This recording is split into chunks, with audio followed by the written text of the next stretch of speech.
अस्सलामुअलैकुम, welcome to my channel जिसका नाम है तिब ऑनलाइन। उम्मीद है कि आप सब लोग खैर खैरियत से होंगे। आज की वीडियो में लौकी सपिस्तान के बारे में बात करेंगे कि इसके क्या फ़वाइद हैं, कैसे इसको इस्तेमाल करना चाहिए। तो पहले बात कर लेते हैं इसके अज़ा की और इसके जायके के बारे में। तो मेन इंग्रेडिएंट जो है इसका वो लसूड़ा है। लसूड़ा जो आप जानते ही होंगे, जिसका अचार भी बनाया जाता है। तो ये लसूड़े से तैयार होती है। लसूड़े का एक मुरक्कब है। जायके में ये मीठा होता है, जिस तरह खमीरा जात होते हैं इसी तरह ये मीठा होता है। खाने में बहुत मज़ेदार है, बच्चे भी बहुत शौक़ से खा लेते हैं इसे। तो अब अगर इसके अफादियत की बात करें तो नज़ला, ज़ुकाम, खांसी, बलगम, इसके अलावा खुश्क खांसी, ख़ास तौर पर खुश्क खांसी के लिए बहुत ही ज़्यादा मुफीद है।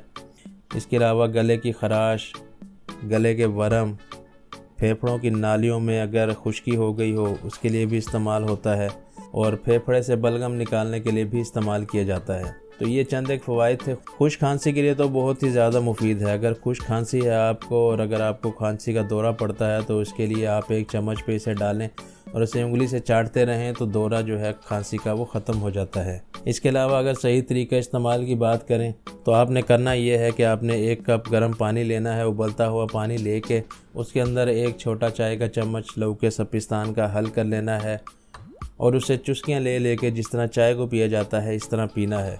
अगर गले की ख़राश या खांसी के लिए इस्तेमाल करना चाहते हैं तो हर 4 घंटे बाद आप इसे इस्तेमाल करें। आपके गले की ख़राश को और ये खांसी को मुकम्मल तौर पर ख़त्म कर देगा। बहुत ही बेहतरीन किस्म की दवा है नज़ला, ज़ुकाम, खांसी के लिए। ज़रूर इसको इस्तेमाल कीजिए, घर में इसे रखिए, किसी टाइम भी इसकी ज़रूरत पड़ सकती है। उम्मीद है कि आपको वीडियो पसंद आई होगी। वीडियो पसंद आई हो तो लाइक करें, चैनल को सब्सक्राइब करें। नेक्स्ट वीडियो तक के लिए खुदा हाफिज़।